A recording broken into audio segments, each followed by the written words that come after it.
Hey folks, welcome back to CSE 1322. Today we're going to look at module number 6, which is we're going to talk about FileIO and internet sockets. So the first thing to talk about is that FileIO allows us to have Java write a file or Java read a file off of the file system. And this is very important because up until now, everything that you've done in your program has disappeared at the end of the program. For example, if you had a whole bunch of calculations where you asked the user to enter in their grades and then you gave them their grade average, as soon as the program is done, that information is gone and there's no way to make it persist. If you think about this, if you were using Microsoft Word to write a Word document, it would be terrible if every time you closed it, it just lost all of the data and you had to rewrite it from scratch. So that's where writing a file comes in. In this case, what we're going to be able to do is we're going to have Java write a file out to the file system and then later be able to read the file back in again or read in a different file with other data. The last step that we're going to do in this presentation is we're going to talk about how we can use the internet as a file. You can read and write information off of the internet as well. So let's start off by talking about streams. Up until now, when you've done a print line in Java, you've actually typed system.out.println. And we don't really talk about it very much, but effectively what you're doing is you're telling Java that you're going to make output to the system, and that output is going to be a print line. And very specifically, this out that we are dealing with here can actually also be used as in. Now, you don't really ever type system.in.read, but there is a way that you can read data that way as well. Usually you've used scanner, which abstracts this a little bit away from you. But effectively, you can do system.in or system.out. These are two streams that are automatically opened by Java when you start the program. As a matter of fact, there's a third one, which is called system.error, which is where errors are written to. So system.in is always opened and it's effectively mapped to your keyboard. If you take your keyboard and you think about it for just a moment, every time you type a key into Java, that key is being typed from the keyboard and it's coming in through the system.in. Likewise, the output is actually mapped to your screen. And by default, when you start doing a system.out.println in Java, it makes the text appear on your screen in a little terminal window. So system.in is mapped to your keyboard automatically, system.out is mapped to your screen, and system.error is also mapped to your screen, which is why you can see errors on the screen. These are three streams that are automatically opened for you by Java, and you don't have to do anything with them in order to use them. You simply say system.out.println and it magically works. But what I'm telling you today is that there are other options. Instead of printing to the screen, you can have it print to a file, or you can have it print to the network, to the internet effectively, and this is called printing to sockets. And likewise, instead of just being able to read in from the keyboard, you can also have it read in from a file or have it read in from an internet socket, again, getting data off the internet. So you have options in all of these. So let's take a look at how you do this. Well, generally, what's going to happen is you're going to tell Java that you want to open a file, and you're going to tell it which file you want to open and what mode you want to open the file in. The default mode is going to be that you're trying to read a file, but you can also say you want to write a file or you want to append to a file. The difference between those two is if you write to a file, it obliterates the file and creates a new file. Whereas if you append to a file, it leaves whatever was there and just adds new text to the bottom of the file. And likewise, there's the create option, which implicitly is what you're doing if you just do a write. So step one is you tell Java which file you're wanting to deal with and what you're trying to do to that file. This is called opening the file. Then you're going to do whatever it is that you need to do, which is going to be to read from the file or to write to the file, depending on what it is that you're trying to do. And then finally, the last step is you're going to tell Java that you're done with that file by telling it to close the file. So you open the file, you read the data from it, you close the file. You open the file, you write data to it, you close the file. You'll get in the habit of opening and closing each of your files as you go. The next thing to say is that you need to imagine that there is an active cursor inside of Java when you're typing. And this exists when you open something like Word. You're used to the idea that Word has an active cursor. This is it right here. And it represents where you are going to type next. It keeps track of where you are in the file. And the same thing is happening when you're reading and writing from a file in Java.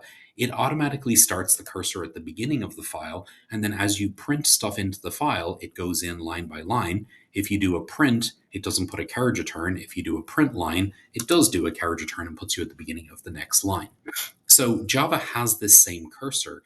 You just can't see it. You have to kind of keep track of where it is in your head, which isn't very difficult. All right, so let's take a look at reading a file in Java. So the first thing you have to do to be able to read a file is you have to know what's going to be in the file. Generally, when you're reading in a file, you'll have to know what the structure of the file is. Is it all on one line? Are there multiple lines in there? Does each line represent a different element, or is it a different field? How is the file laid out is something that you're going to have to understand. Are the fields in the file separated by something such as a comma or a space or a tab? Um, when I say fields, for example, you might be keeping track of all your test scores in a file. And so let's take a look at a word example. And let's say that this is going to be my test scores. So one option is I have quiz one, and I could say quiz one, I got 100. And then on quiz two, I maybe got a 90. And I could certainly keep the data like that. Another way to keep the data might just be to say 100, 90, 100, 10. I did badly on quiz four, apparently. And so this is another way of storing that data. But in order to make sense of this, I have to understand what the format is. If it's going to be like this, that's fine, and I can make that work. If it's going to be like this, that's also fine. I can make that work. I just have to know that in this case, each quiz is going to be on the same line, and they're going to be separated by commas in this particular case.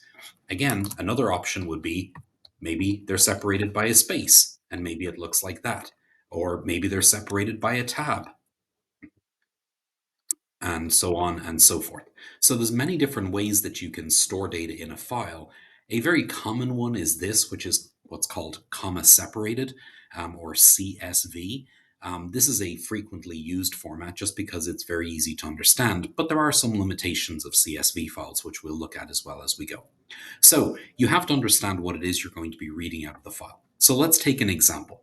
Let's imagine that we're an airline company. In this case, it looks like American Airlines. And so I want to keep track of all of my flights, and I want to know where they're coming from, where they're going to, what their flight number is, how many passengers are on there, and what the average ticket price was on that flight.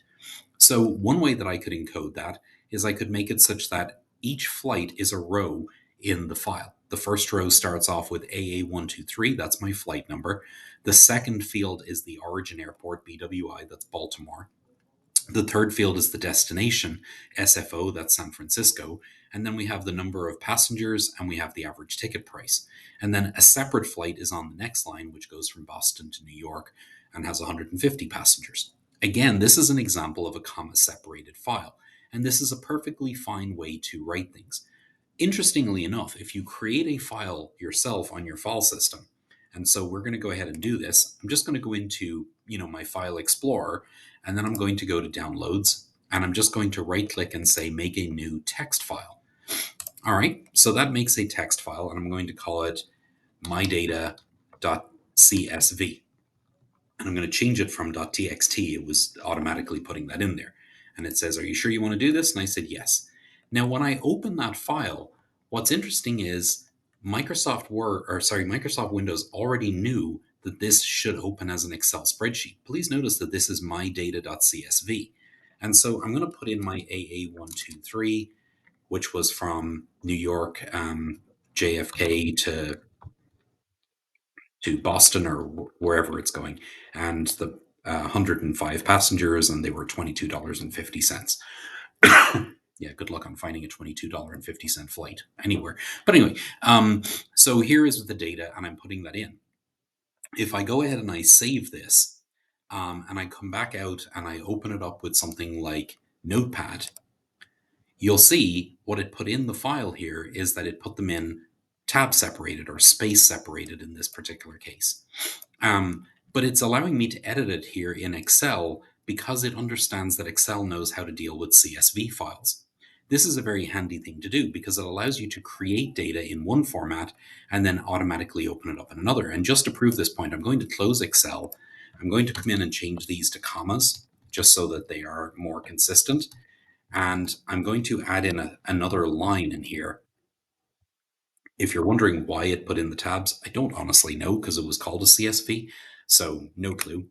So AA223, this is from Atlanta to, I don't know, Las Vegas. And this one was 200 passengers and the ticket price is $200.50. All right, so I'm going to save this again. And then what I'm going to do is I'm going to double click it again. And you're going to notice again, it opens it in Word and in Excel, and it automatically knows to put those in separate columns. So, yay, cool. That has nothing to do with Java. That's just how Windows works. If you make something that's a CSV file, it understands that should open up in Excel. Um, and you can edit it in either Excel or in Word, or sorry, in Notepad, is what I was using. So we've created ourselves a little file that has some data in it. And so now what I want to do is I want to actually use Java to open that file. So what I did was I just wrote a little method here called read CSV file. And I'm going to talk you through this for just a moment. So the first thing to see here is that I start off with a try catch block. So if you'll remember from the last lecture, you have to use a try catch block here because it turns out there's a lot of things that can go wrong when you're trying to read in a file. For example, if I were to specify the wrong file name here, when Windows tries to open that file, it can't. And so it's going to give an error. And that would normally be an exception. But since I caught the exception, this will allow me to handle that more gracefully. Other problems are I may not be allowed to read this file. Your operating system maintains permissions. If Enda wrote the file on the file system, then Enda is the one who's allowed to read it. But by default, anybody else who logs into this same machine wouldn't be able to read it. So it may be that I don't have permission to read it. There may be other reasons why it can't read it. For example, it may be stored on a file that is not available right now. For example, Windows automatically uses OneDrive. And there's equivalents in all the other operating systems where there's an online repository of files that your computer automatically uses. And so if the internet is down, it may not be able to access that file. So anytime you're dealing with FileIO, you're going to have to use try catch blocks. As a matter of fact, this is mandatory. If I try to write this code without this try catch block, I will get compile errors. So it's not even that you have a choice in the matter. All right, so how do we go about using a file in Java? Well, the first thing you do is you use a file object. So I start off and I say file, my file equals new file, and I give it the name of the file that I want to open. So in this case, it's going to be source.csv. All right, and then I need a scanner. I'm going to do scanner, my scan equals new scanner. And every time you've used scanner before, in parentheses, we've told you to type in system.in. That's not what you're typing in this time. You're going to use the file that you created up here. The object for your file is what gets filled in here. So this is tying the scanner to that file. So effectively, these two lines are what you need to memorize for how to read in a text file in Java. You have the file my file equals new file, and then you give it the file name. And then you have scanner my scan equals new scanner, and you give it the my file variable name, whatever you called this has to be in here. And now at this point, you have a my scan, just like you would have had if you were reading from the input off the keyboard. So there's one more thing that you'll see, which is you'll typically use a while loop that will use something called has next line. Now, this is something you never really had to do with the keyboard input because it was assumed that if you did myscan.next line from keyboard input, the program's just going to pause and wait for the user to type in another line. And if that takes 10 seconds, it takes 10 seconds. The program just sits there and waits forever. But with a file, that doesn't really make any sense. The file has a certain number of lines already in it. So, really, what I need to be able to do is ask, are there more lines for me to read out of the file? And that's what has next line does. So, you could use this on the keyboard, and it doesn't really make a whole lot of sense. It will always return true on the keyboard, I think. But you use this for files. It's how you tell whether there's another line that you haven't read. So remember the cursor that I was showing you in Word? When you open the file, which this is what's opening the file, the cursor starts at the very top left corner of the file. And effectively, what this is doing is it's saying, is there a line of text? It doesn't care if there's more than one line, it just cares, is there at least a line of text right there, or is the cursor currently at the end of the file? Assuming that there's a line of text there, this returns true, and the while loop will then go in and it will read in a new line. And I do that by saying my scan dot next line, just like I do when I'm reading off of the keyboard. I store that in something called data line, which is a string, and so that gives me a string out of the file. And then I do whatever it is that I'm trying to do to that. So perhaps I might want to take that string, that's my data line, and I might want to split it based on comma. And that's going to give me an array of strings where each field is its own string.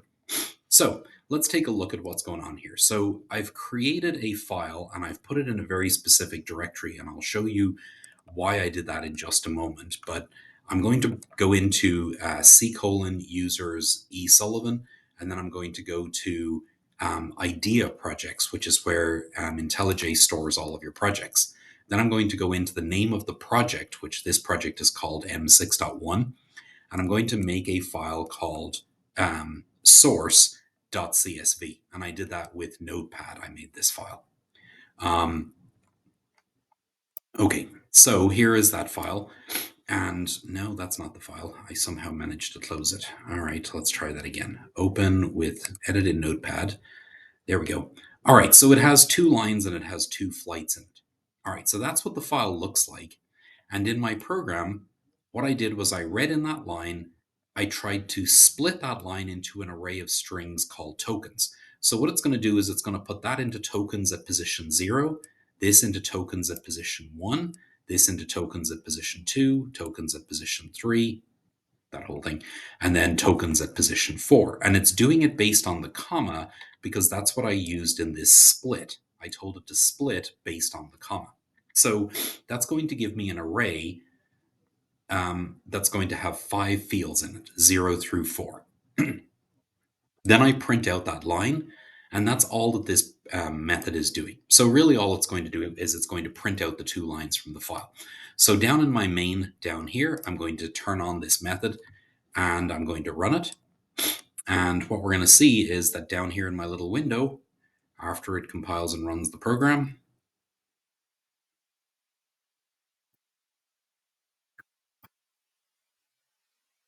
there we go. I get the 2 lines of output from the file. So all it did was it just printed those 2 lines out there.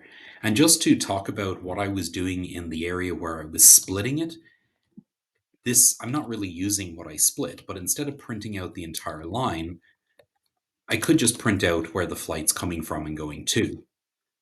From, and then it would be in tokens. That's the name of my array at position 1, because 0, 1.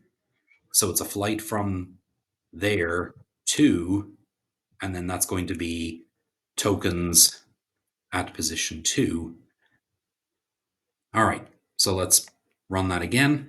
And you can see now it says it's a flight from BWI to SFO, and then it prints out the line. And this one says it's a flight from Boston to JFK. And again, it prints out a line. And that's simply just using the tokens that I broke up. So there's nothing about this, is nothing to do with FileIO. This is just breaking up a string into a set of tokens. But it's a very common thing you're going to do if you're reading in a file that's a CSV or any other kind of separated file. You'll often want to use the split method to split it up into the various tokens that you wanted. So if I wanted to know what the average price of all the flights in my file was, then I could simply create a sum or ticket sum, whatever we want to call it, and that's going to be a float, I guess maybe a double. I'm going to set that equal to 0, and then each time through the field or through the loop, when I read in a line, I'm going to say ticket sum plus equals tokens at position 0, 1, 2, 3, 4. And I'm going to have to cast that to a double. So effectively what I'm going to do is double dot parse double, because it's coming in as a string right now. What happened? Parse double tokens position 4. There we go. All right, and then at the end, I can divide it by the number of lines. I'd also have to keep track of how many lines I have, so we'll call it num lines. We'll set that equal to 0, and each time through, I'll say num lines plus plus. Okay, so now at the end, I can simply say um, average price is equal to the ticket sum divided by the number of lines, and I can print that out.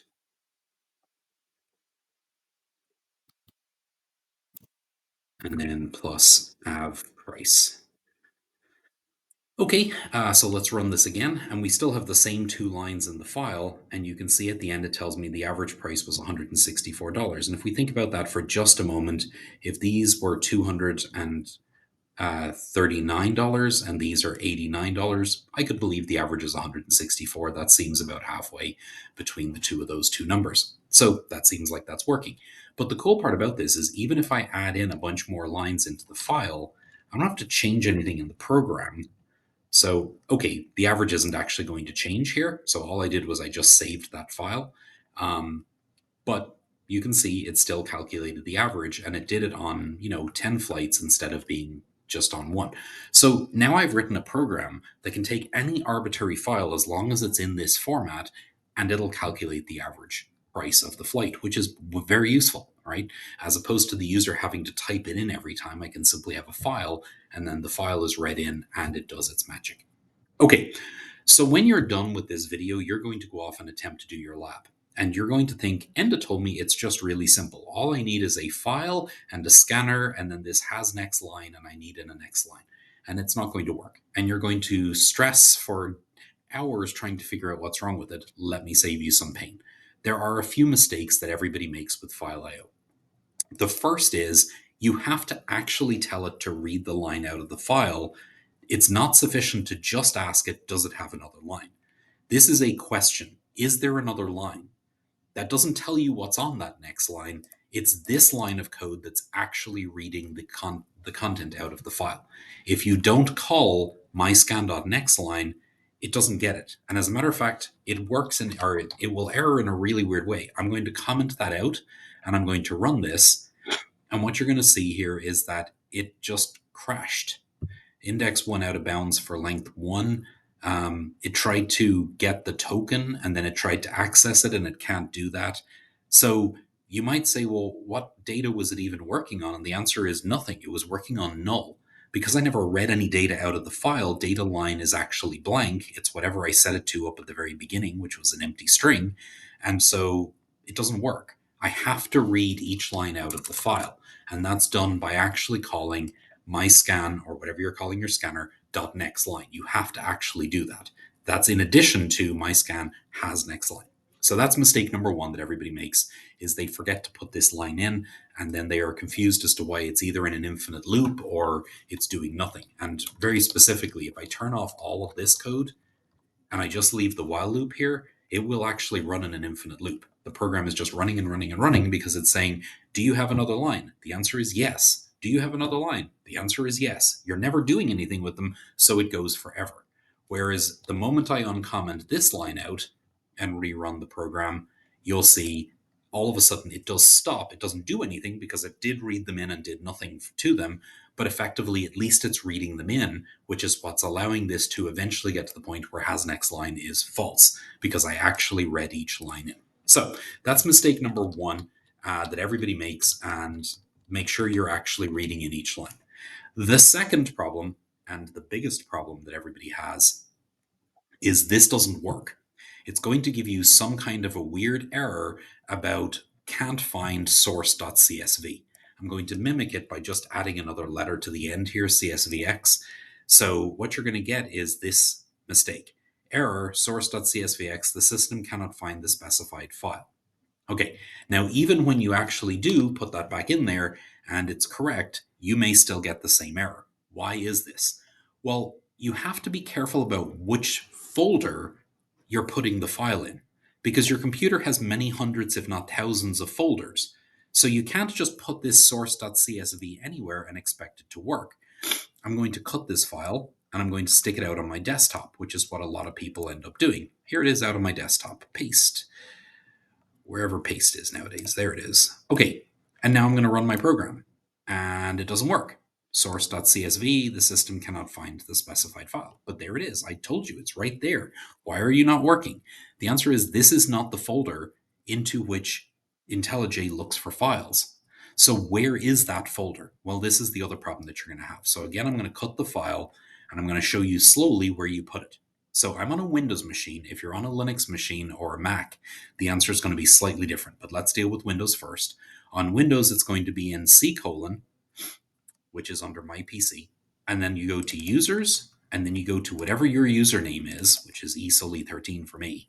And then you go to idea projects, and then you have to go into the folder for the project name that you're currently working on. My project, when I did file new project in IntelliJ, I called it M6.1, so the folder is called M6.1.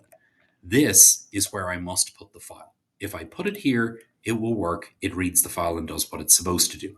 Do not put it in the source directory, which is where your Java file is. It literally just goes in the folder that holds this entire project. That's the default place that IntelliJ will look if you don't specify where you're putting it.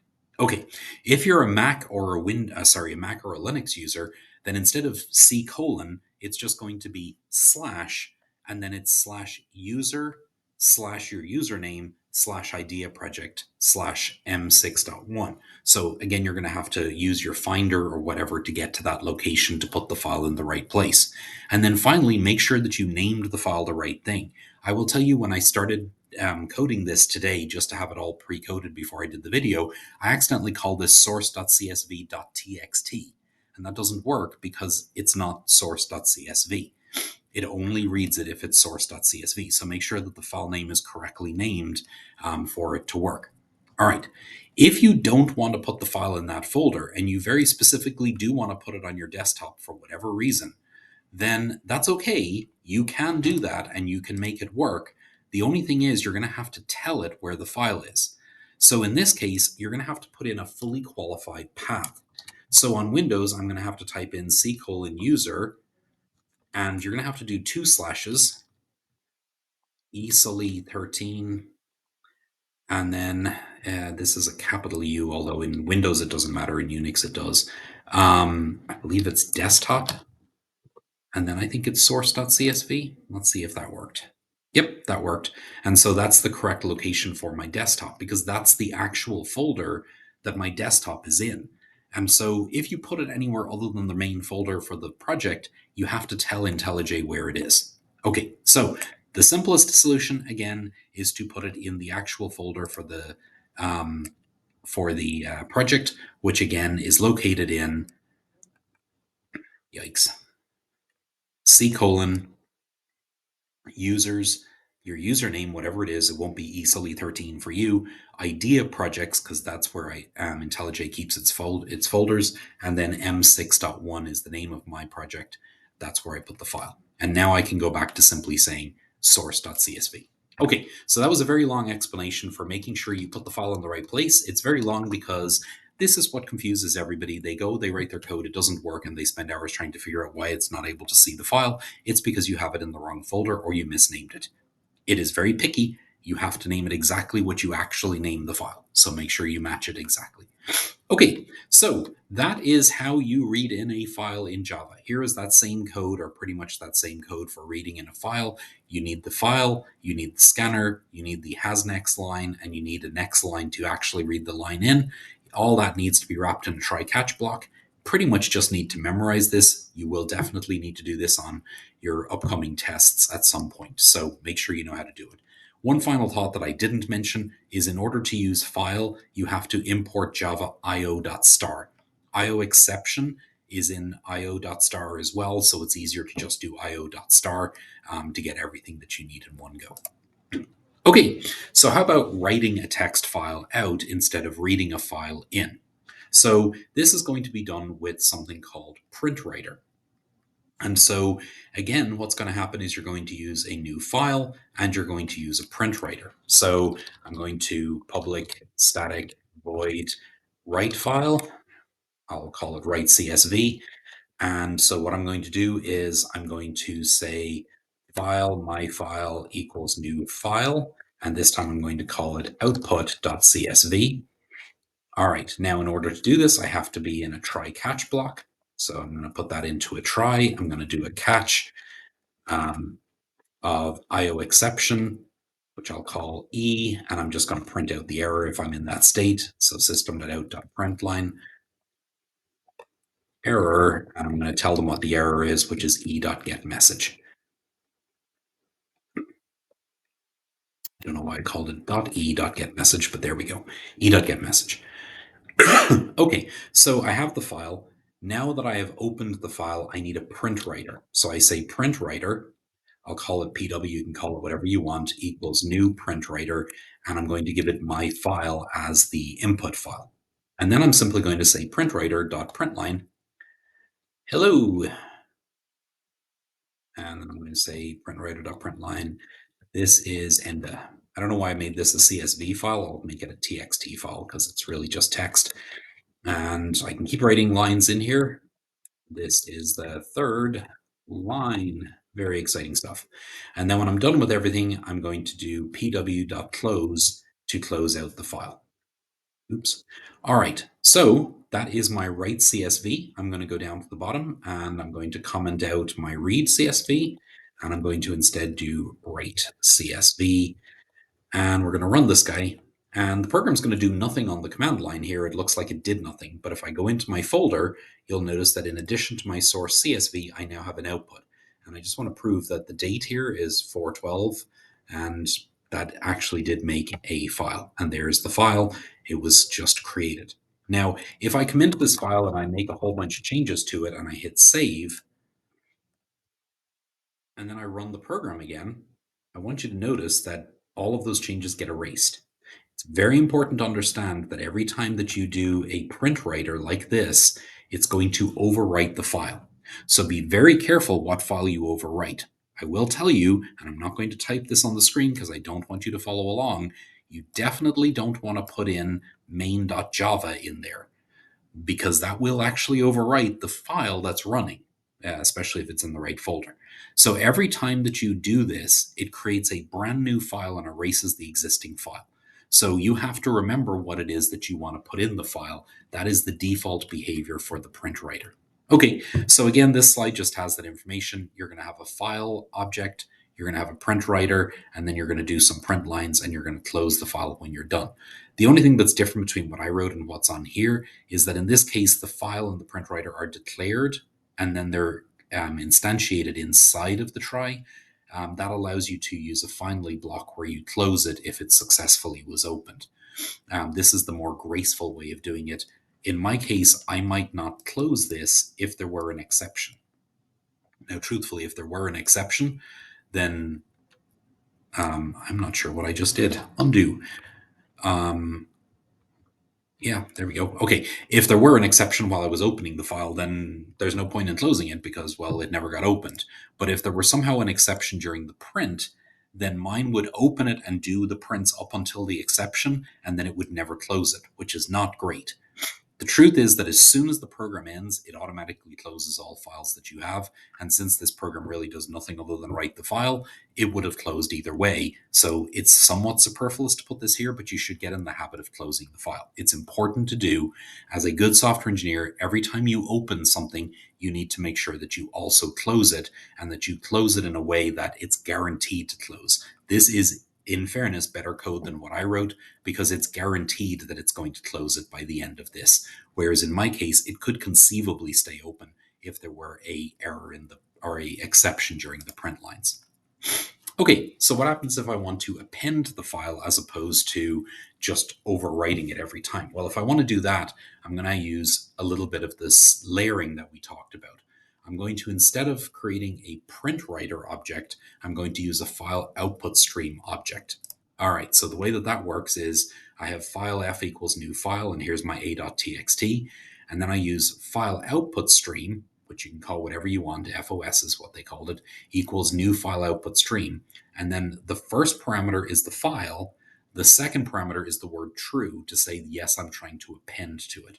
So if this second parameter is not here, it will overwrite the file just like a print writer. But if the second parameter is there and it's true, you get appending to the file. So now these new lines that I put in here are going to just be added to the end of the file instead of being added, instead of overwriting the entire file.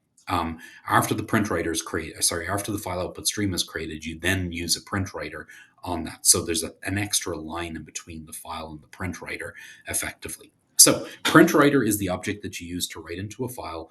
If you just use a file and a print writer, it will throw away the file and write a new one. If you use a file output stream, and then a print writer, and the file output stream has true at the end, it will append to the file. Other than that, they work the same way.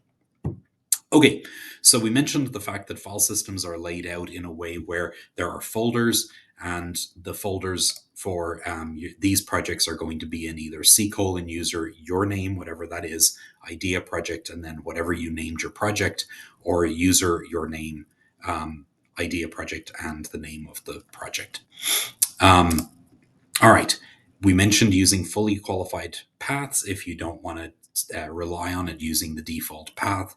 For the purposes of the tests, the projects, and the assignments, and anything else that you write for this class, your computer and the person who runs your code are going to be two separate computers. It's possible you write your code on a Mac and we test it on a Windows machine. And so if you were to hard code /usr/bob/desktop/my file, then it won't work for us when we run it. And that's okay. For the purposes of tests and assignments, we're never caring about where this is. We just care that you wrote the code correctly. And we'll accept whatever you put in there because, of course, they're going to be different. Okay, so that's text files. Let me pause for just a moment before I move on to binary files, and let me say the most important thing that you get out of this entire lesson is how to read and write text files. That is realistically what we're going to test you over, and it is the most common scenario that you would be using as a new software engineer, is to read and write text files. But not everything in the world is a text file. And so we're going to show you how you work with things that are not text files, such as binary files, just very briefly, and then we're going to move on to internet sockets. But again, as far as testing you is concerned, realistically, we're going to test you on reading and writing text files. All right, so let's talk about binary files. So not all files on your computer are stored in text. Text means that if you open it, you can read it as a human being. And that's great if you're writing text, but it's not great if you're trying to encode an image, or if you're trying to store a song or a movie. All of those are going to be stored in a way that isn't just text. It's actually going to be in what's called binary format. A binary file just basically means that the file has got a whole bunch of ones and zeros in it. And when it's read in, the computer has to understand what each of those ones and zeros represent. So there are, much like with text files, standards as to how you would write a file. And those standards you've come to know as file endings. So let's take the simplest example that we have, which is your Microsoft Word document. When I save this file, it doesn't actually save it as a text file. So I'm going to do save as. I'm saving it here as a Word document, and I'm going to give it a file of my test doc. All right, and I'm going to hit that save button. All right, so it saved my test doc. Now I'm going to open up my file explorer, and I'm going to go to my documents folder, and I'm going to try and find my test doc. Here it is, and I'm going to ask it to edit it in Notepad. Now, when I open it in Notepad, this is what it looks like. And you might say, well, that in no way looks like my text document. As a matter of fact, you can't even see any of the words in here. It's all just gibberish. It looks like it's some foreign language. In reality, it's not. What's happening here is that Notepad is seeing a binary file, and it's trying to convert those into characters it can display on the screen. And it turns out those characters are just gibberish. All of this is meaningless. This is not in some foreign language. It's not like Microsoft Word automatically writes everything in some foreign language. That's not true. It's writing it in a binary file. It's just that text editors like Notepad, they have to display something, so they show you a representation of what they're seeing, and this is all nonsense gibberish. Okay, so what actually got stored in that file? Well, why wouldn't it just be text? All I wrote in here was text. But if you think about it, there's a lot more than just text in here. This is in a particular font, and I can change that font to something else. I can change the color of that font. That's not how you do it. This is how you do it. Now it's red. I can change the positioning of that. I can make it so that it's aligned on the right hand side of the page instead of the left hand side or the center. All of these are things that have to be stored. When I reopen this file, I expect it to be read in whatever font that is in the middle of the page. So it can't just store quiz1 colon 100. It has to store all of the other information about it as well. And there's tons of information. There are things that you probably never even had to deal with that are stored in here, like how much space above the line and below the line, the kerning of the font, which is how much spacing there is between each of the letters. There's all kinds of detail that has to be stored to make the document look the same every time you open it. So, exactly how does it store all of that? Well, the answer is nobody knows. Okay, the people at Microsoft know because they're the ones who made it up. But officially, Microsoft Word stores your document in a format that up until relatively recently was proprietary to Microsoft. And that's why when you write something as a Word doc, you can't really open it in a whole lot of other programs. You pretty much have to open it in Microsoft Word. Now, as time has gone on, that has changed. Um, it's possible in Word to save a file into other formats. So if I come under print here and I change this to wherever it is, there it is, Microsoft Print to PDF, this will produce a PDF of this file.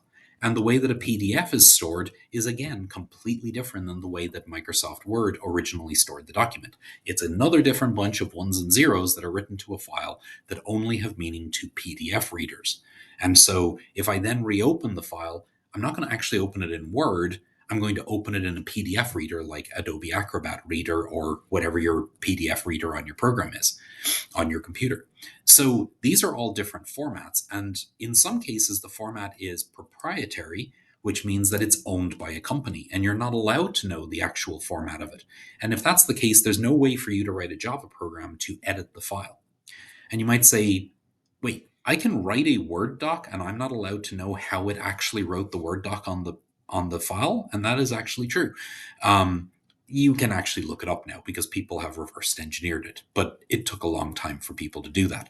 And now there is an open format that it actually uses that everybody has agreed upon.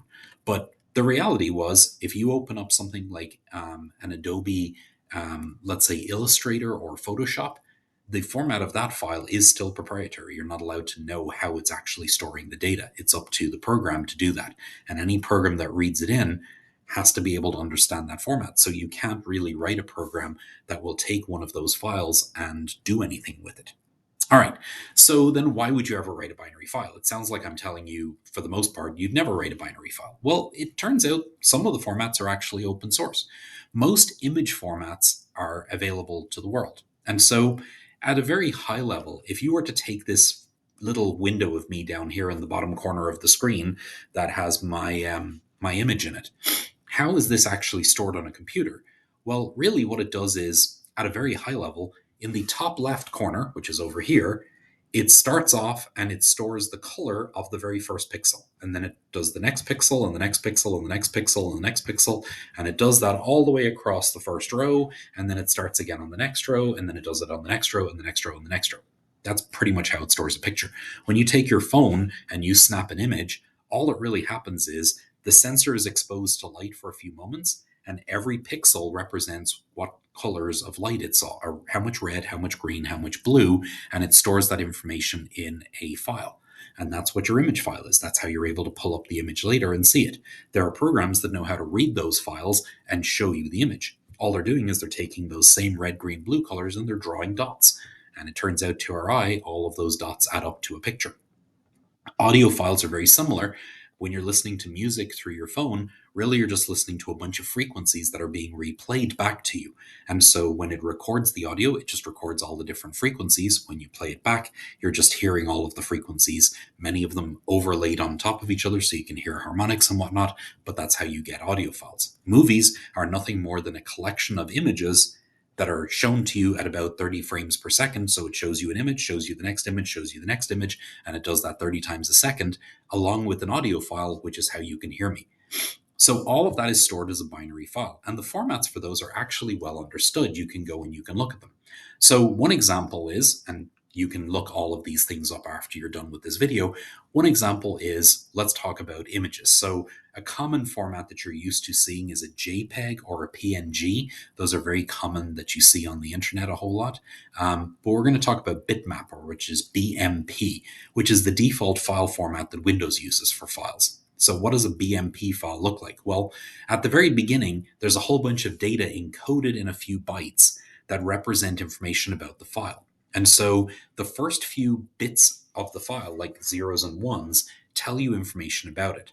So, very specifically, the first 2 bytes of the file, so a byte is 8 bits, so the first 16 bits of the file are going to tell you a very specific thing as to whether this is a BMP file or a DIB file.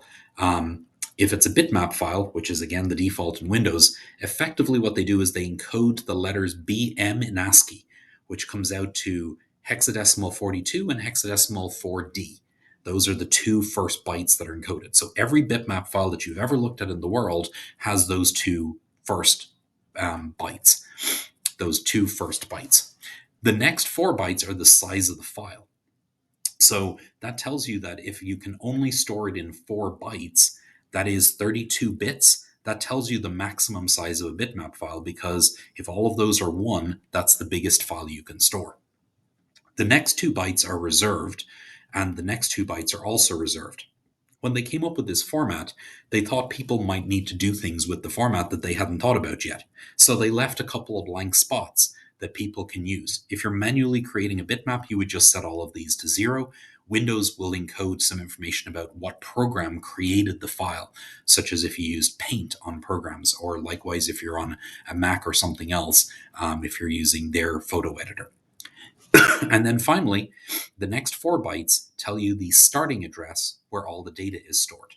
And so, for example, this is because the header can be of varying size depending on what information is stored in there. So, where exactly do we start off with all of the data that's storing the actual image data? And again, that data is simply the colors of red, green, and blue for that pixel right there, followed by the colors of red, green, and blue for that pixel, and that pixel, and that pixel, all the way across the screen and around.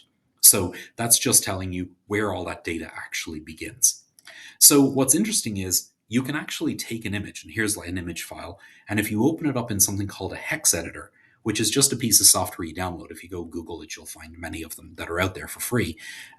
It would allow you to take a file, and if you change byte 22 to 25, you would be able to change the size of the file. So when you have a program that resizes an image, it can simply be because it's just changing those header datas. And likewise, you could go in and change any byte in the file, and you would change the color of 1 pixel. So if you wanted to have it write some text on the screen, effectively all you need to do is figure out exactly which bytes you're changing, and then tell it to change those to red or whatever it is to write that data on the screen if you're going to put a watermark on there or some kind of a name or whatever else. So all of that is done very simply. It's just you go in and you make changes to the file. And you could do that in Java as well. You could open up the file, and then you would just read in all of the data that's in there currently. You would change the bytes that you need to change, and then you would write the data back out to the file with the updated data. All right, so how do you go about doing this? Well, you're going to use this stream layering thing that we've talked about again. And so here's an example. So we have, this is to read in binary data from a file. So we have a file input stream, which is where we tell it what file we're actually dealing with. Then we have an input stream reader, which uses the file input stream as a parameter. And then finally, we have a buffered reader, which tells it to read the file input stream as a parameter. At this point, you have a BR, and that BR, which is a buffered reader, can read in a string from a file. So effectively, when you're doing text and you're reading in data from a file, really what you're using is the file object and the scanner object. The scanner is effectively doing these 3 things for you. The file is kind of doing this first thing, and the scanner is doing these last 2 things for you. All right, so writing binary data to a file in Java. So again, we're going to use a file output stream. And so we simply have try file output stream equals new file output stream, and you give it the name of the file, and then fout, which is the name of our object, dot write, and then you tell it what it is you want to write. In this case, I'm writing 65 into the file. And since 65 happens to be the ASCII number of A, if I open up this file after I do this, it will have the character A in it when I look at it in Notepad. But if I put in 66, I get a B, and if I put in 67, I'd get a C. And if I put in 100 and whatever, it's whatever number that comes out to in an ASCII character. And that's why you ended up with data that may look very much like this. So that's how you write. It's very simple. You just say, write this, write this, write this. You can also use an array that you put all the data in first, and then you ask it to write the data out in one fell swoop.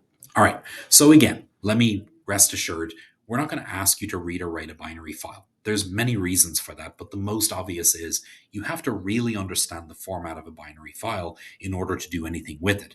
And while we could spend days teaching you all the intricacies of a JPEG, it's thoroughly possible. And if you look it up on Wikipedia, you'll see there's nothing magic about it. It's just basically what I talked about for the BNP. It's just that it also does some compression on the data. And so you have to deal with that when you're reading the data back out again.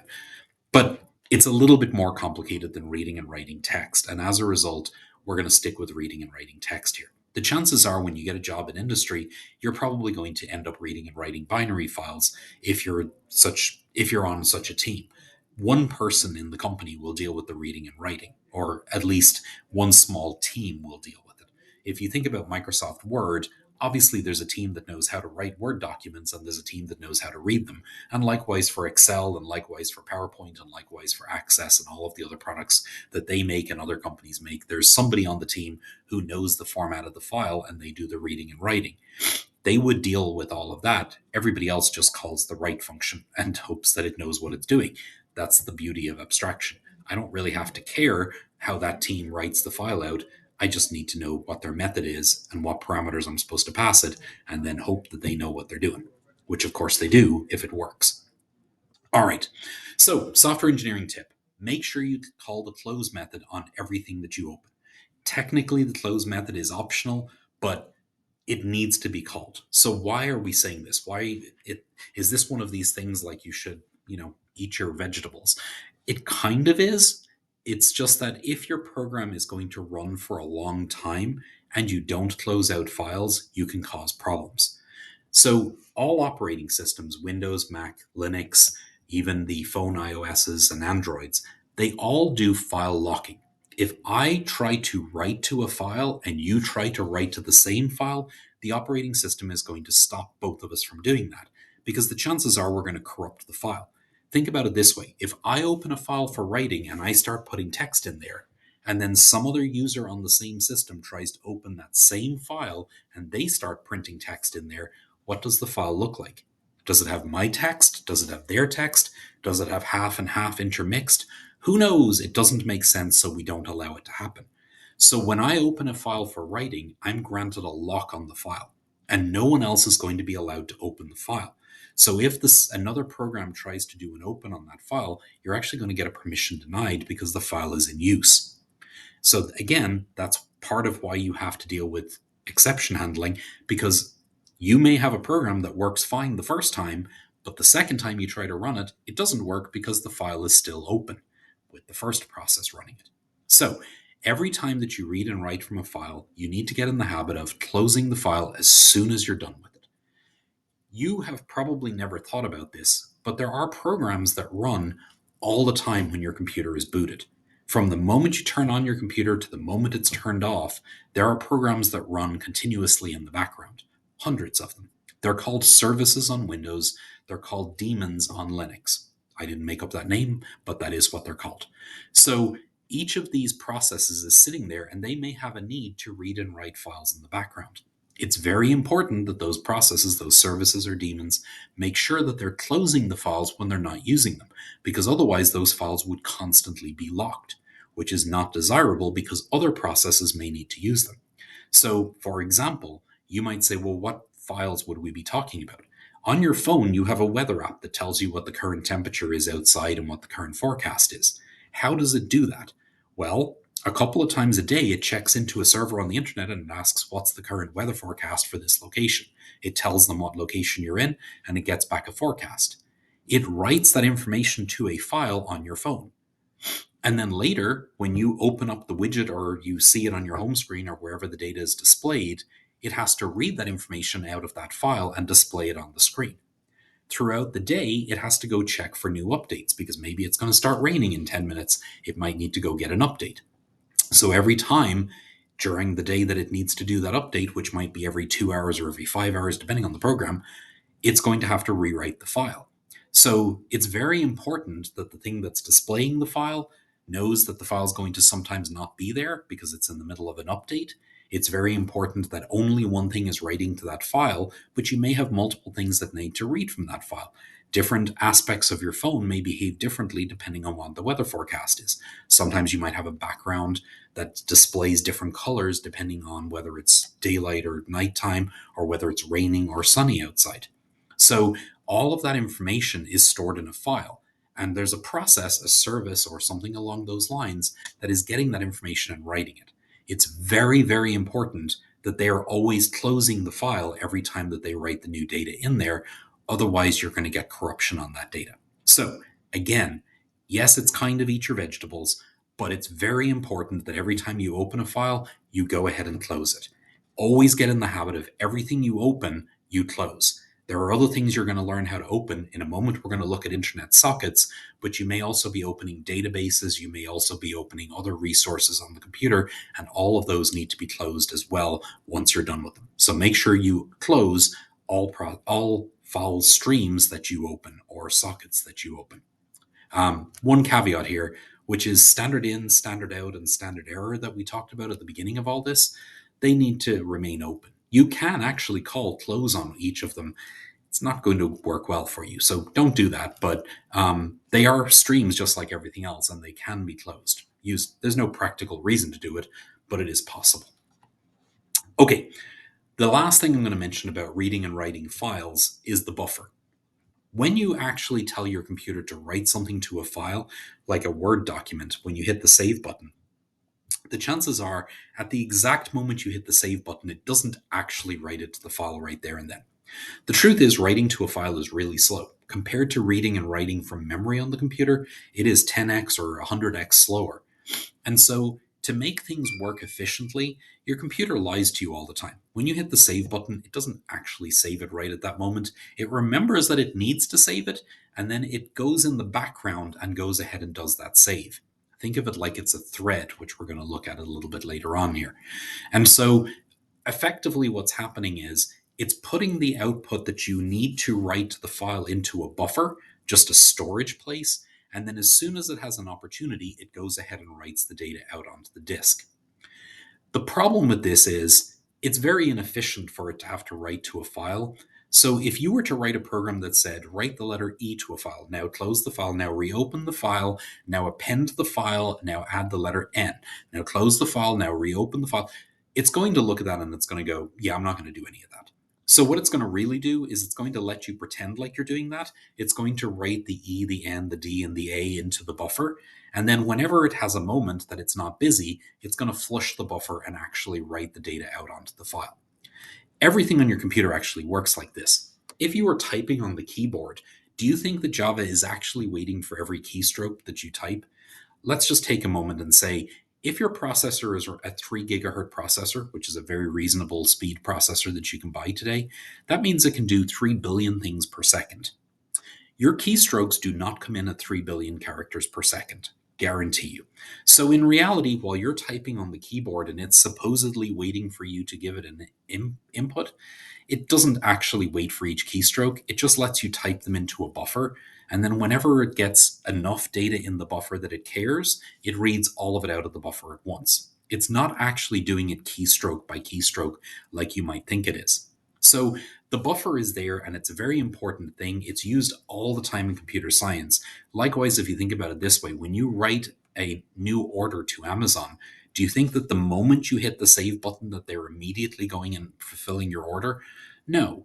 It goes into a queue and that queue sits there until somebody has time to actually pull your order, which might be in an hour or in a day or in a week or whenever they get to it. That's a buffer as well.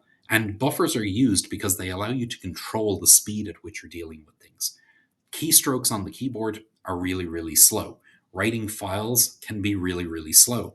reading and writing from the internet can be really, really slow compared to other things that you can do locally on the computer. So all of that is buffered. All right. So all of this is to say you have to be very careful because some things will not happen until the buffer flushes.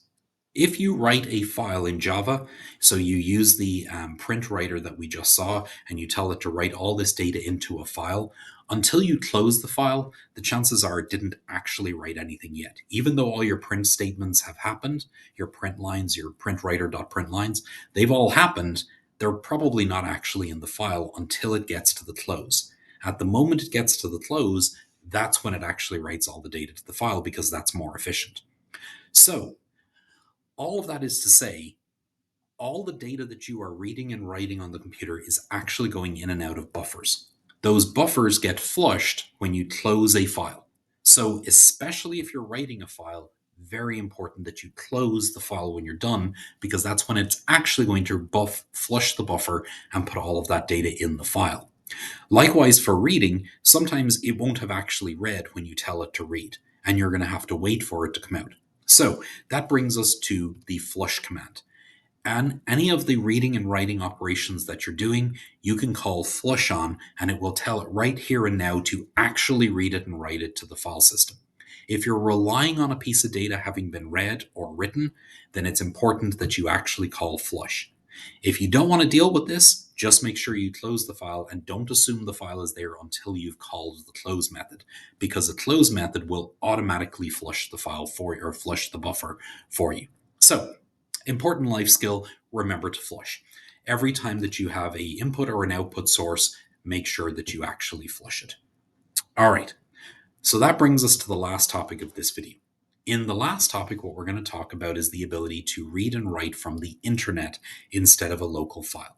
So, in the first part of the video, we showed you how to read a file in and how to write a file, and we were talking about files that are stored locally on this computer that you're sitting in front of.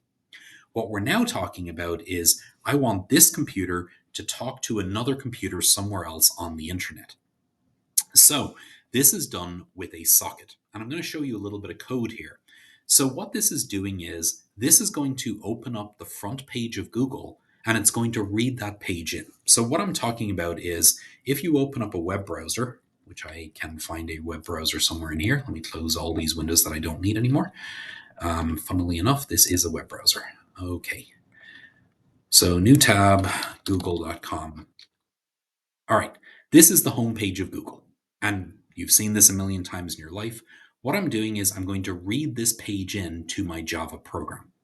And there's no particularly good reason for doing this. We're just doing it as an example so that you can see how this works. So the first thing that happens is I have a whole bunch of import statements. I'm importing Java IO, Java.NET Star, and I need Java util because I'm going to use a scanner in here as well. All right. So in my public static void main, I start off with a socket.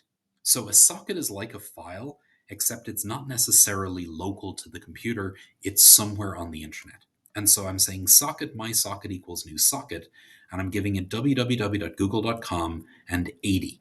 Okay, www.google.com is what's called a DNS name. It's the name of a server on the internet. The 80 refers to a port number. And every time you're accessing data on the internet, you're probably connecting to port 80 or port 443. Most of the time today, you're dealing with 443, which is that it's an encrypted channel between you and the server, but 80 means it's in plain text, meaning there's no encryption in use. Many servers don't allow you to connect on 80 anymore, but Google does. All right, so I make a socket connection to www.google.com on port 80. Cool.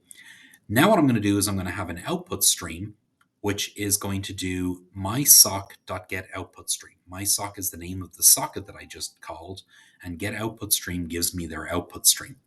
I'm also going to make a print writer, and that's going to be print writer pw equals new print writer, and I'm going to put that on that same output stream that I just made. So again, we have a bit of layering going on here. We've got the socket, then we've got an output stream, then we've got a print writer.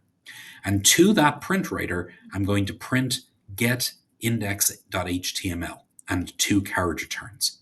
I'm then going to tell the print writer to flush, and then I'm going to have a scanner that connects to that same socket, and I'm going to say, while the scanner has a line, read in a line and print the line out onto the screen.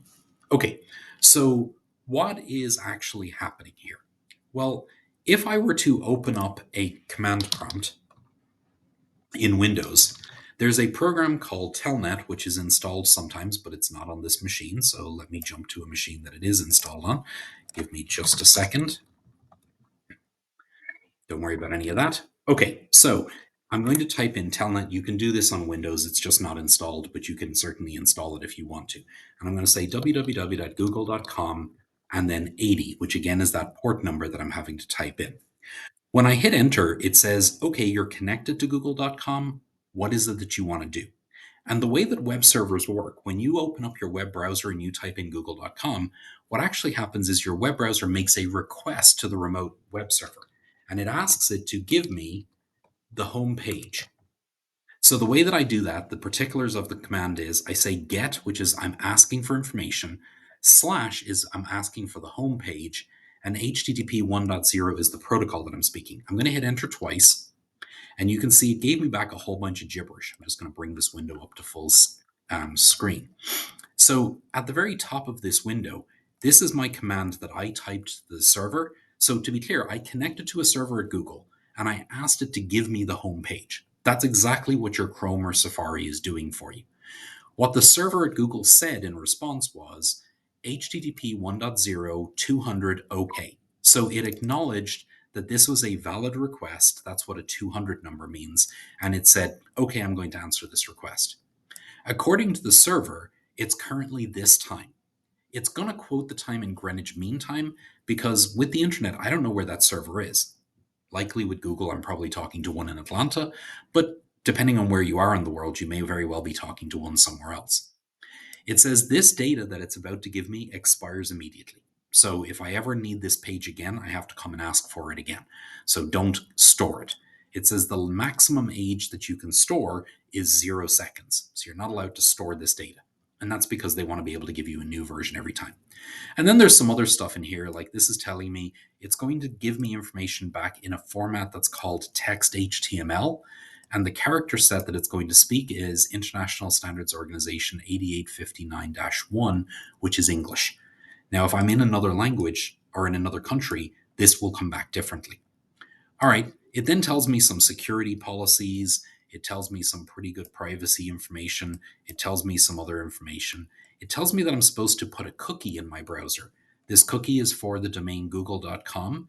And every time I go back to Google, I have to give it back that cookie.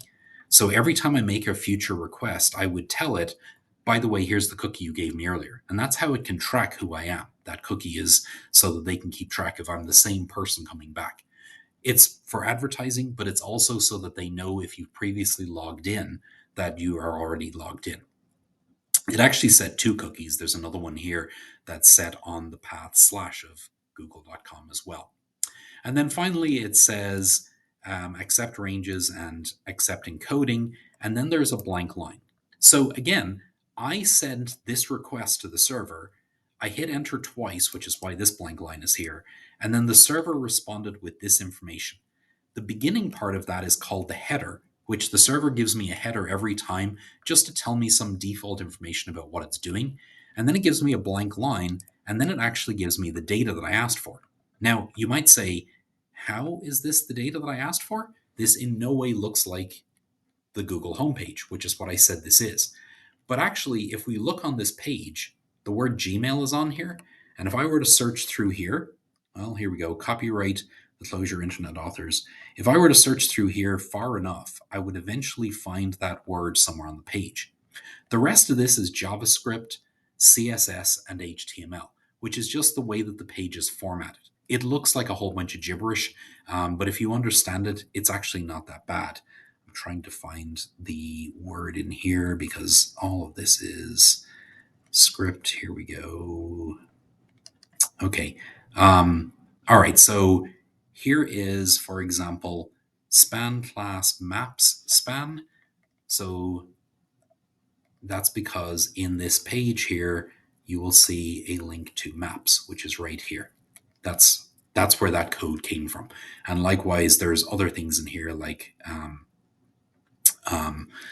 Gmail and so on and so forth. They're all in that page. So effectively, this is the language of HTML. I spoke to a server. I asked it to give me some information. It gave it back to me. And now, if I'm a web browser, I take all of this and I render it, and it will look like this. The rules of how you render it are based on HTML. If you're interested in that, do a quick Google search on the HTML language. It's very, very simple. You've got a bunch of tags that have angle brackets, and then you tell it what you want inside of there. This is an image tag. This is a text box or a text area. And then this is a button, this is a button, and this is a button, effectively. And these are buttons down here as well. And all of that information is stored in that HTML, and that HTML is given back from the server because I asked for this page. If I ask for a different page from Google, it will give me back the HTML for that page and it renders it. So that's how your browser actually works. It simply makes a connection to a remote server, it asks for data, it takes the data back, and it renders the HTML, CSS, and JavaScript into a page that you look at.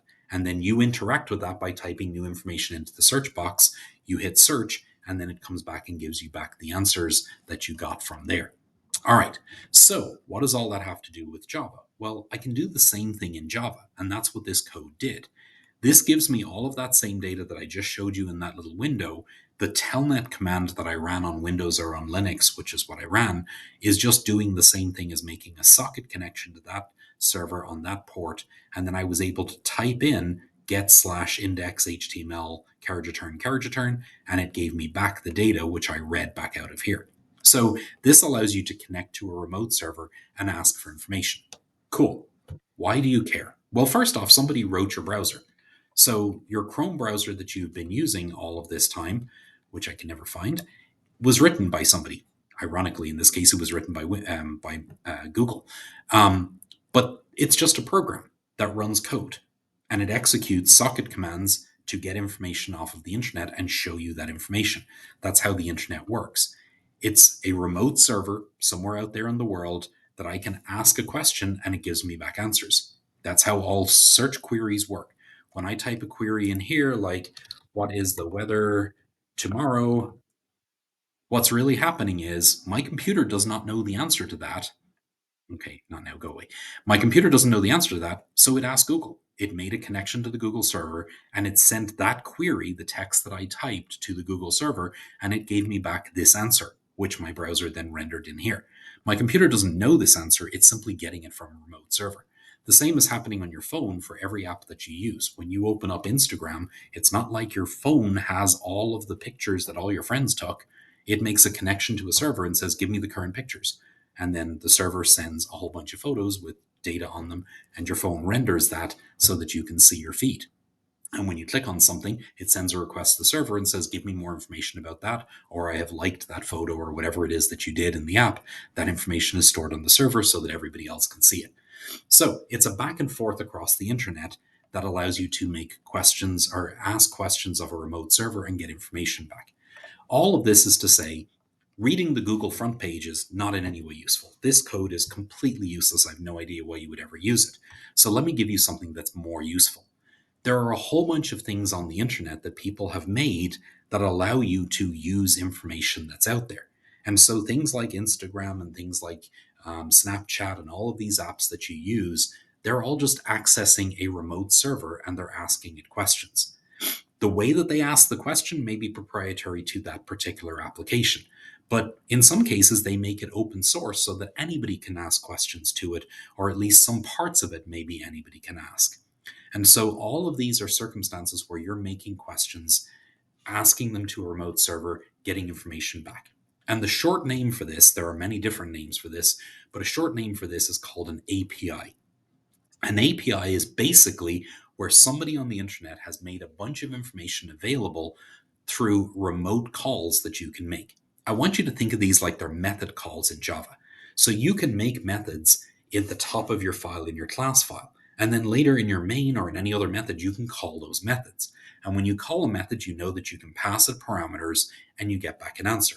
And we told you that a method call is an abstraction. You're just calling the method and it does whatever work it has to do, and there's hand waving, and then it gives you back an answer. Well, the same thing is happening, except here you're making the connection across the internet. Instead of it being local code that you wrote, you're asking someone else's code to give you an answer. And that's an example of an API call. So There are other ways that this can be done. API is not the only way, but it's the most common way, and it's used by many, many different things at this point. So think of an API call as nothing more than a method call on a remote server. Most of the time when you're talking on the internet, you're going to be speaking in the HTTP protocol, which is the hypertext transfer protocol. That's how you make your requests. The answer that you get back, if you're asking for a web page, comes back, as I said, in HTML, CSS, and JavaScript. And all three of those are effectively languages. HTML is a formatting language. CSS is also a formatting language. It specifies how you format the HTML. And then JavaScript is a programming language that allows your browser to run some code. If you're asking an API for data, it doesn't usually give the answer back in HTML because it's usually not just going to be directly rendered in a browser. It's usually being interpreted by code. And so there's probably two formats that are the most common on the internet today. And those are JSON, which is probably the most popular today, and XML, which is kind of the slightly older version, but they're both still widely in use. Each of these are just ways of encoding data. Think of them as data types. So much like you have dealt with classes that can have multiple different attributes inside of it, JSON allows you to have attributes, and it allows you to have arrays, and it allows you to have all those data formats that you have. It's giving it back in a text format encoded as JSON or a XML. So having said all of that, let's see an example. So if I wanted to write an app that allowed you to look up information about a song, so I wanted to have an app that I'm going to publish via Java for a phone, which is certainly something I could do, and I'm going to make it so that you're going to type in an artist's name and it's going to look up information about all the albums that they've ever released, all the songs that they've put out, how long the songs are, what genre they're in, what country they're from, what age they are, and all of these things that I want to know about it. So, how could I do that? Well, one option is I could write the app with a really big set of data that I store at the top of the app. And so, like, a multi-dimensional array. And the first row of the array is one artist, and the next row is another artist. And inside that row, maybe the first field is their first name, and the second field is their last name, and the third field is the genre that they release albums in, and the fourth field is all of their albums, all of their songs. Maybe those are arrays. So I have arrays inside arrays. And I could certainly do that. I could write a really big array that has all of the data about every song that's ever been released since the beginning of humanity. That would be a huge amount of code for me to have to write. And the problem is, the moment I publish the app, 5 minutes later, when somebody releases a new song, my data is invalid. And anybody who queries that new song is going to have to wait for me to push the new version of my app out with supposedly that new data in it. That's not really very practical. So, option number two, and probably the correct option, is instead of me storing all that information in the app itself, I'm just going to have the app connect to a server that happens to have all that information in it. So, where can I get all that information? Well, it turns out that there's lots of people in the world who will make stuff for free and make it available to everybody. And an example of this is MusicBrainz. So if I go to a browser and I type in musicbrainz.org, it brings me to this page. And if I type in Taylor Swift into the little box as an artist and I hit search, it says, okay, there's a whole bunch of people. And if I click on her, then it tells me she's a female artist. And I can see all the different albums that she's released. And I can see albums and live albums, all the singles she's released. And there's so much Taylor Swift stuff. This probably goes on for days. Cool. Um, so, what is this? It's a website where people have put all of this information automatically for you, and they made it free, which is kind of cool. Why did they do this? Well, because it turns out trying to make the world a better place is something that a lot of people like doing. And so, having this information out there allows people to use it in whatever way they might want to use it. And so, you're free to use an app or build an app that uses this data in the back end. And so, you could have an app that listens to music and then guesses which song it is and then renders information about the song, which it can pull some of that information from here. Or you could have an app that just allows you to look up an artist and it finds the song for you or all the songs that that artist has. So you can use this however you want. It's here for free. They have some documentation which you'd have to go through and make sure that their licensing is still free and that you're welcome to use it, and so on and so forth. But overall, this is the basic idea. Okay, so that's cool that there's a website that lets you do that, but what does that have to do with Java? Well, it turns out you can query MusicBrainz through an API. And so when you call musicbrains.org in a browser, it automatically gives you the HTML version of the site, which is what this is. But if I change the URL to include a couple of more parameters on the command line, then I can make a query that returns back to me an XML blob. This is what XML looks like. So if I go to this URL in a browser, it doesn't look very clean and pretty. If I go back out here, grab this and paste it into a browser, you can see it doesn't look very pretty. It just gave me back all of this information in what appears to be some weird format. So it tells me at the top, this XML file doesn't have any style information. Here is the information. So it's given me all this information like, okay, the artist that I searched for was Drake, and it tells me that is a male performer. They are from the country CA, which I believe is Canada, which it is Canada because there it is, the country name. And so I can see all kinds of information. They're a rapper. These are the different genres that they're in. His actual name is Adam Drake.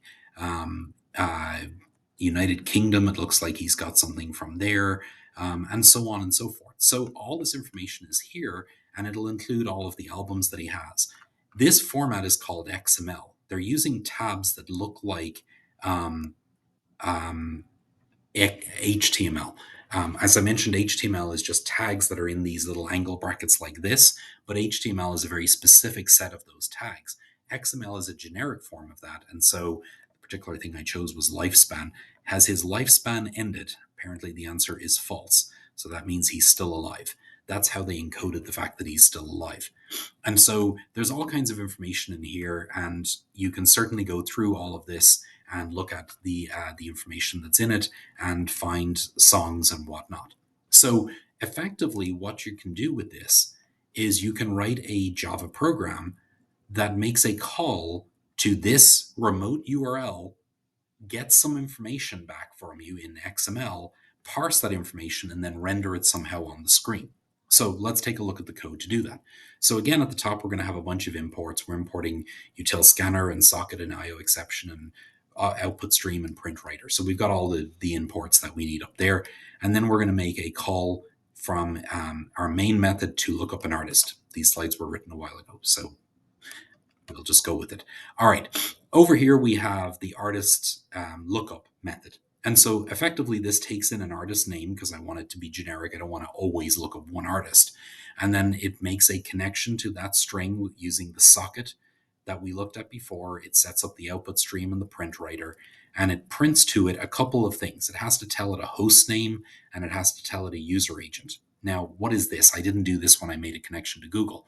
Google doesn't care, but MusicBrainz wants you to tell them what browser you're using. The truth is, you're not using a browser, you're using Java. And so you have to send it a user agent. And so what I did was I stole the user agent out of my Chrome, and that's what this is. I'm lying. It's asking me what browser I'm using, and I'm like, sure, I'm using Mozilla 5.0 on a Windows NT 6.1 machine. Yep. Doesn't matter because it doesn't actually mean anything, but they are collecting that data for, statistics or something.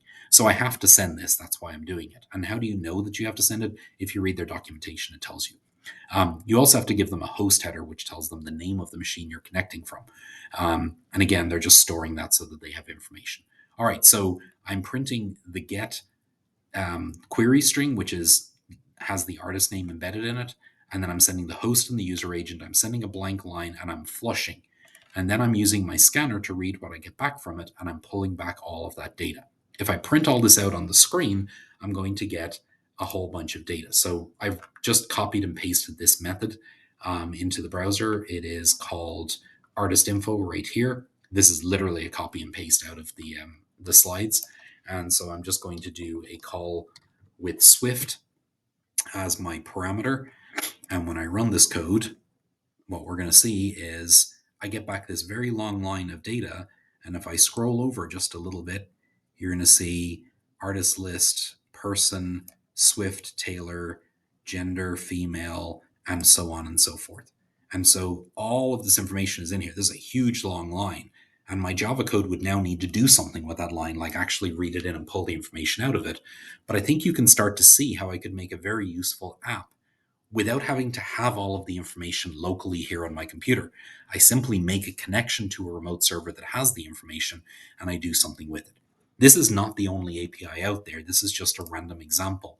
But there are hundreds of APIs that'll tell you weather. They'll tell you the price of Bitcoin. They'll tell you the current whatever. There's all kinds of APIs out there that you can query on the internet.